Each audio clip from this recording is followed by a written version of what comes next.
प्रिय विद्यार्थियों, एक बार पुनः हाजिर हूँ मैं डॉक्टर पवन कुमार सिंह, आपके अपने यूट्यूब चैनल शालिनी हिंदी ज्ञान गंगा के माध्यम से। प्रिय विद्यार्थियों, कुछ उत्तरदायित्व के कारण मैं आपसे अधिक समय तक नहीं जुड़ पा रहा हूँ। कहने का मतलब ये है कि अधिक प्रश्नों को हल नहीं कर पा रहा हूँ क्योंकि समय नहीं मिल पा रहा है। फिर भी निरंतरता बनी रहे, इसलिए मैं आपके लिए प्रश्नोत्तर लेकर के आता हूँ। निकट भविष्य में यह कोशिश करूँगा कि कम से कम 100-125 प्रश्न हल किए जाएँ, ताकि अधिक से अधिक प्रश्न और उनके उत्तर के बारे में जब हम जानते रहेंगे, तभी हम परीक्षा में सफल हो पाएंगे। प्रिय विद्यार्थियों, यदि आप चैनल पर पहली बार हैं तो चैनल को सब्सक्राइब अवश्य कीजिए।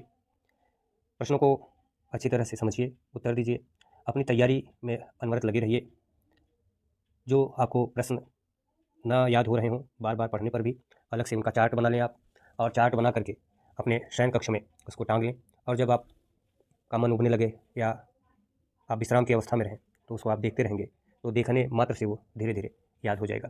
प्रिय विद्यार्थियों, परिश्रम यदि आप करेंगे सही समय पर, सही तैयारी, तो निश्चित ही आपको सफल होने में कोई नहीं रोक पाएगा। प्रिय विद्यार्थियों, आइए शुरू करते हैं आज की प्रश्नोत्तरी का पहला प्रश्न। छत्र प्रकाश प्रबंध काव्य के रचनाकार हैं ए सूदन, बी लाल कवि, सी भूषण या डी पद्माकर।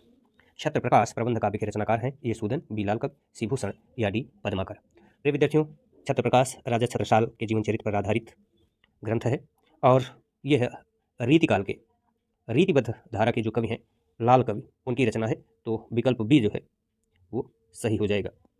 प्रिय विद्यार्थियों, सूदन ने सुजान चरित्र की रचना की है, जो भरतपुर के राजा सुजान सिंह के युद्धों का वीर गाथात्मक वर्णन है, जबकि भूषण ने शिवराज भूषण, शिवा बामनी, छत्रसाल दशक जैसे प्रसिद्ध रचनाओं का सृजन किया है, जबकि पद्माकर ने पद्माभरण, जगत विनोद और गंगा लहरी बहुत ही महत्वपूर्ण है, ये गंगा लहरी नाम से तमाम अन्य साहित्यकारों ने रचनाएं की हैं, तो इसलिए गंगा लहरी पद्माकर की भी है, यह आपको नोट कर लेना है अलग से।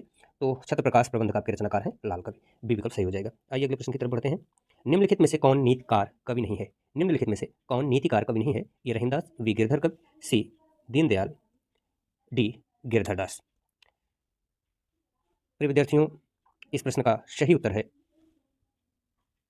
गिरधर दास जो है यह नीतिकार कवि नहीं है, बी विकल्प सही हो जाएगा। और गिरधर दास जो है यह भारतेंद्र हरिश्चंद्र के पिता हैं और आधुनिक युग के प्रारंभिक रचनाकार भी हैं। अगर गिरधर दास की रचनाओं की बात की जाए तो गोपाल स्त्रोत, जरासंध वध की महत्वपूर्ण रचनाएं हैं, जबकि गिरधर कविराय, रहीमदास और दीनदयाल गिरि ने नीतिपरक रचनाएं की हैं। गिरधर कविराय की बात की जाए